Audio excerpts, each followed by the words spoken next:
4. La hermenéutica analógica y la praxis política. Introducción. Hay varias dicotomías que conviene reducir, las cuales han presentado los términos alternativos como dilemas o problemas insolubles. Pero una hermenéutica analógica se afana, como toda hermenéutica consciente, en disminuir las dicotomías, en superar los dilemas. En filosofía política es ya célebre el dilema que se da entre liberalismo y comunitarismo, que en el fondo es el dilema entre justicia y calidad de vida, y todavía más de fondo, entre ética deontológica y ética teleológica, es decir, entre ética de la justicia y ética de la felicidad o del bien, esto es, de la buena vida o de la vida buena. Creo que esos dilemas y otros se pueden mitigar y llevar a una adecuada solución por medio de la hermenéutica analógica que, como dije, se afana por la resolución de esos dilemas, de esas dicotomías. La analogía, que se ocupa en distinguir, en hacer buenas distinciones conceptuales, era el instrumento que, en la historia de la lógica, se ha usado para resolver, o por lo menos disolver los dilemas. Y no de una manera trivial o simplista, ni a ojo de buen cubero, ni como el agua tibia, sino de manera compleja y acudiendo como nunca a esa virtud que los griegos denominaron phronesis, y que ha sido traducida como prudencia. En efecto, ella es la que realiza la proporción, siempre sesgada hacia uno de los extremos, entre los términos del dilema, del problema agudo. Una hermenéutica analógica puede llevar a hacer confluir y a no que se toquen en el límite esos dos extremos en juego, para sacar ventaja de las cualidades que tienen y evitar sus efectos. Para la superación de la dicotomía entre el liberalismo y el comunitarismo, usaremos algunos planteamientos de Javier Prado Galán, y atenderemos a otro tema de índole política con el que topamos al querer aplicar la hermenéutica a la política, en nuestro caso, una hermenéutica analógica. Es el de la praxis política. Constantemente involucra el conflicto, hasta llegar a la guerra. La hermenéutica se aplica a las bases mismas de la polis en un sentido crítico, dentro de la línea de lo que Adela Cortina y Jesús Conil denominan hermenéutica crítica, es decir, crítica de las instituciones. Aquí deseo situar la discusión en eso que un miembro del equipo de estos, el profesor Francisco Arenas Dols, ha llamado hermenéutica crítica analógica, pues se trata de hacer una hermenéutica crítica que evite la cerrazón de una univocidad y el callejón sin salida de la equivocidad. Revisar F. Arenas Dols, hacia una hermenéutica analógico-crítica. México, Cuadernos Especiales de Analogía. Número 12. 2003. Así se tendrá una hermenéutica que interprete las instituciones políticas y haga crítica de éstas, pero buscando una transformación analógica proporcional en la línea de lo que necesita el ser humano. Este capítulo, pues, contendrá dos reflexiones desde esa perspectiva de una hermenéutica crítica analógica aplicada a la política.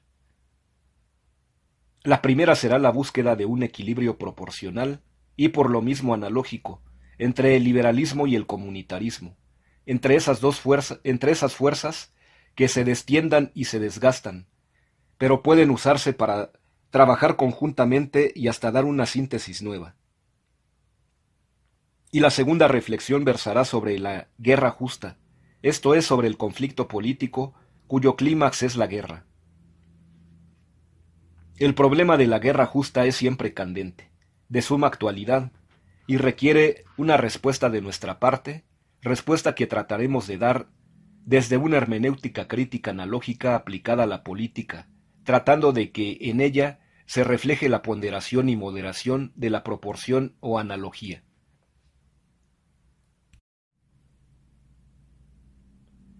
Más allá del liberalismo y el comunitarismo.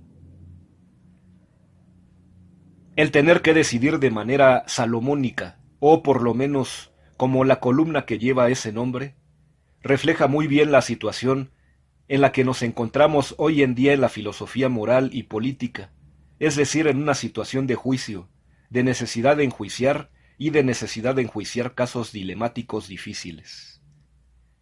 Revisar J. Prado Galán, Salomón en la encrucijada. 3 dilemas éticos. Palma de Mallorca, Calima, 2004. El dilema tiene la condición lógica de que cualquiera de las alternativas que se elija nos lleva a la contradicción o a consecuencias indeseables. Por eso era comparado con los cuernos del toro y llamado silogismo cornuto por San Jerónimo, ya que por esquivar uno de los cuernos del toro se caía en el otro. Y es lo que refleja bien el título del libro de Javier Prado Galán, a saber, Salomón en la encrucijada. Pues el rey Salomón era el sabio famoso por su prudencia para juzgar y resolver dilemas, casos difíciles, y la encrucijada en donde más se tiene que elegir, por dónde ir, por dónde seguir, so pena de perderse irremediablemente. Esto lo refleja bien Prado Galán ya en la introducción, pues en ella se nos dice: Salomón se encuentra de nuevo ante la encrucijada. Debe discernir con sabiduría sobrehumana sobre la base de unos criterios. Salomón eres tú, lector. Revisar misma obra, página 9. Uno siente esa especie de angustia que se experimenta ante los dilemas, ante las encrucijadas, ante lo que no tiene escapatoria y hay que afrontar, a pesar de toda su dificultad y extrañeza. Los 3 dilemas que se nos presentan son ya clásicos, como alternativas difíciles de escoger en la filosofía política. El primero es entre la felicidad y el deber. Claramente se nos muestra que se trata de una confrontación entre Aristóteles y Kant, la clásica perspectiva teleológica del griego y la deontológica del alemán. Se puede glosar o traducir los términos del problema filtrados por la reflexión actual, a saber, la felicidad es ahora entendida como buena vida, y el deber como un compromiso o responsabilidad en libertad. Lo que me parece importante de la mediación filosófica política de la hermenéutica analógica es que nos lleva a una síntesis de los opuestos. Es decir, se pueden conjugar ambas cosas y resulta un ideal ético superior.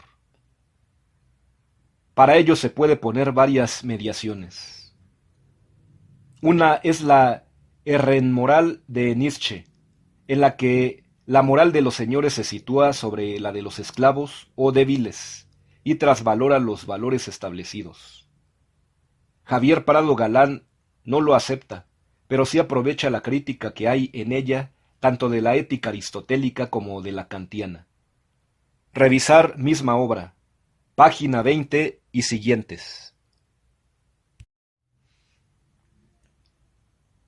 Otra mediación es la ética del límite, de Eugenio Trías, según la cual los territorios extremos que une el límite en él se tocan entre sí. Otra mediación es la ética del sí mismo como el otro de Ricard, que implica la estima de sí sobre el respeto de sí. De esta manera, la acusación de heteronomía que hacía Kant a la ética aristotélica de la felicidad, esto es, que perdía la autonomía de la ética, basada en el deber, por aspirar a algo que estaba fuera de ese ámbito ético, como era la felicidad. Se cae, ya que se puede conservar la autonomía de la ética, asentada en el deber y la aspiración a la felicidad, pues no se tratará de algo extranormal o extraético, sino que entrará en la misma normatividad. Y otra mediación es la de Zubiri, quien conecta la buena vida con el deber a través de una antropología filosófica en la que la realidad humana es una realidad debitoria, está cargada de normatividad, de modo que al cumplir una teleología se cumple con una deontología. Según Prado Galán, la correcta conexión de ambas éticas se da por la virtud, que, al ser una disposición trabajosamente adquirida, involucra un deber. Revisar obra citada anteriormente, página 27 a 28.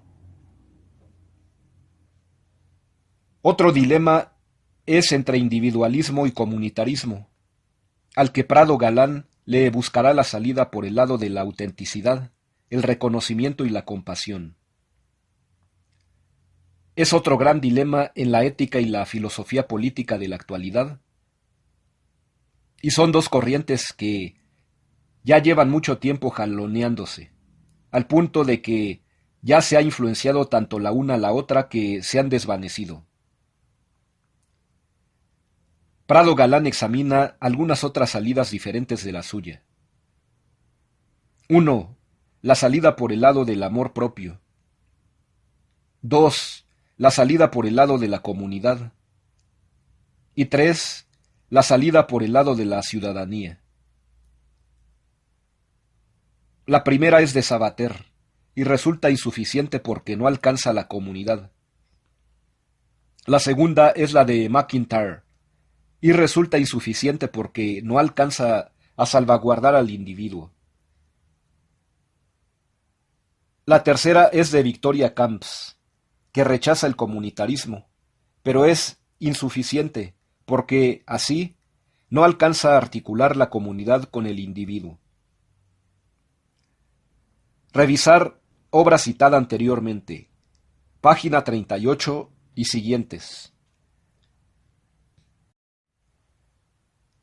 La salida, pues, se buscará en la compasión, la autenticidad y el reconocimiento. La ética de la compasión viene de Levinas, aunque tiene antecedentes en Schopenhauer. Se trata no sólo de apropiarse y ser altruista, sino de no utilizar al otro. Prado Galán encuentra que esto puede realizarse en la ética de la autenticidad, que ha sido propuesta recientemente por Taylor. La autenticidad supera el egoísmo, que pone el peligro del individualismo y también al totalitarismo o nacionalismo, que es el peligro del comunitarismo, por el reconocimiento de los otros, sobre todo de las minorías. Solamente Prado Galán pide no tener tanta confianza como Taylor en las instituciones comunitarias. Hay que distanciarse críticamente de ellas, tener cuidado. Y es que Taylor, al fin colocado en el ala comunitarista, tiende a ello. El tercer dilema se da entre la justicia solidaria y el liberalismo a ultranza. Y Prado Galán buscará la salida en un liberalismo igualitario, que dé libertad real para todos. El liberalismo se centra en el individuo, con sus libertades tradicionales de empresa, circulación y competencia. El comunitarismo trata de dar más cabida al grupo, a la comunidad. Confróntese con S. Mulhern, A. Swift, Liberals and Communitarians, London, Blackwell, 1993, página 101 y siguientes. Vemos que aquí continúa el afán sintético de Prado Galán, de buscar cómo unir los contrarios, lo que yo denomino un ejercicio analógico.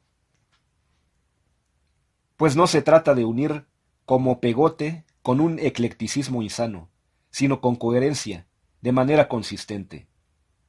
Y eso es lo difícil. Prado Galán examina algunas teorías de la justicia, sobre todo de la justicia distributiva, desde Aristóteles, que se centraba en ella la validez del Estado, hasta Robert Nozick, que la veía como inmoral, como un quitarme a mí para darle a otro.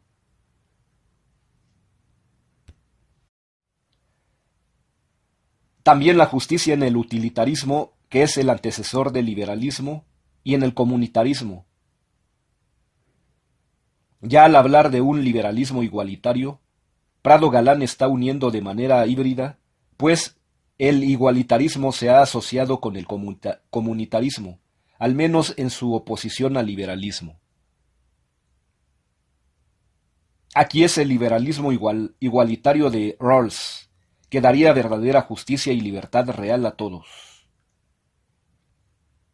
Según Prado Galán, la postura de Rawls daría como resultado una sociedad incompatible con el dejar hacer, ultraliberal y con la planificación centralizada comunista.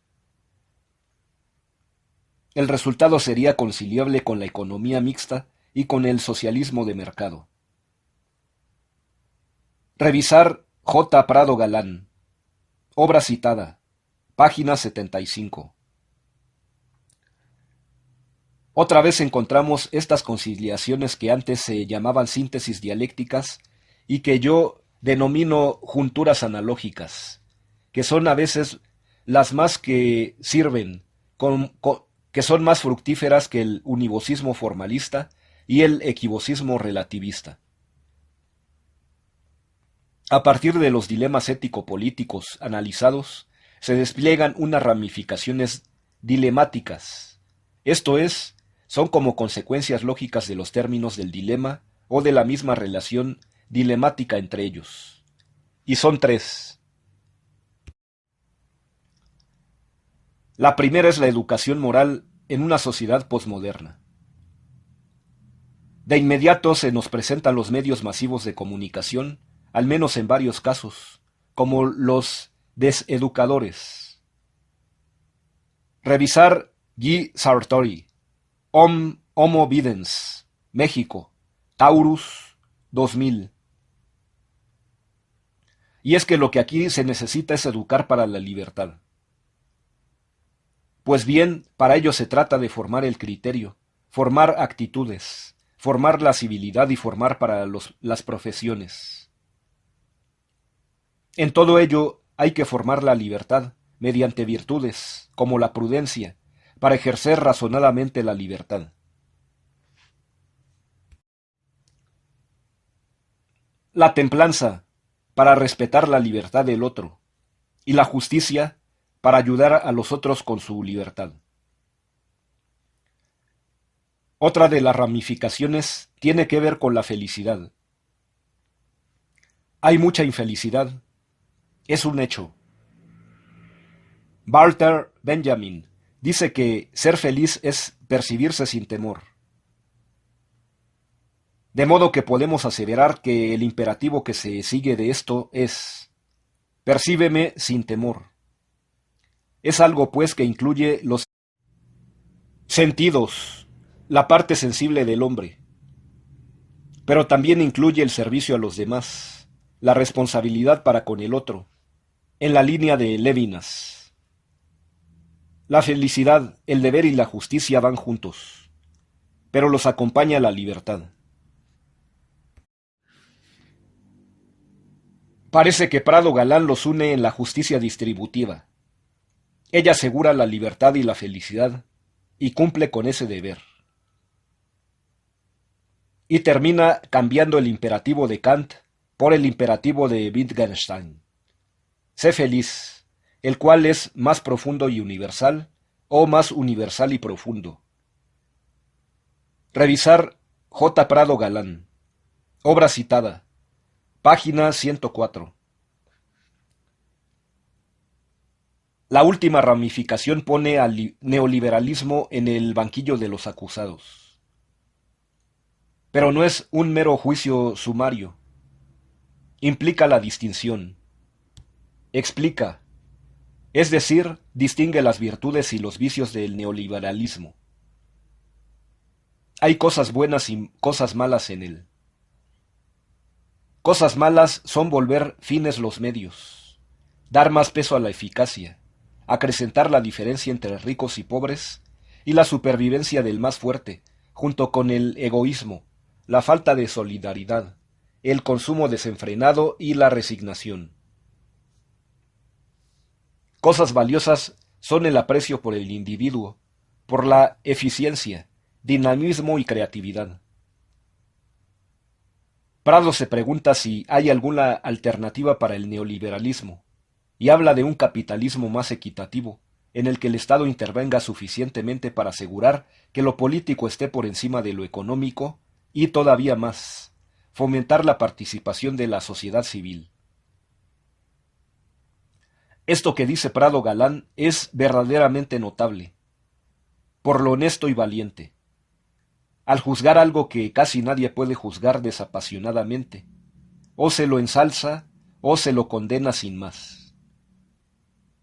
Y él, en cambio, trata de buscar sus virtudes y bloquear sus vicios, con su apuesta que es un tipo de comunitarismo, que es en lo que consiste precisamente el ejercicio de la analogía. Me parece muy aceptable lo que nos propone Javier Prado Galán, y me complace integrarlo en esto que estoy tratando de estructurar, una filosofía política en la línea de la hermenéutica analógica. Pues, con un gran sentido analógico, de mediación entre opuestos, en este caso entre extremos viciosos, procura aprovechar las cosas buenas del liberalismo y evitar las malas. Y lo mismo con el comunitarismo, para sacar ventaja de los dos en el equilibrio tensional entre ambos, o en el producto nuevo que, como síntesis, efectúan un liberalismo igualitario. Otro intento muy interesante de equilibrar el liberalismo y el comunitarismo en forma de comunitarismo universalista se encuentra en D. Blanco Fernández. Principios de Filosofía Política. Madrid. Editorial Síntesis. 2000. Páginas 229 a 231.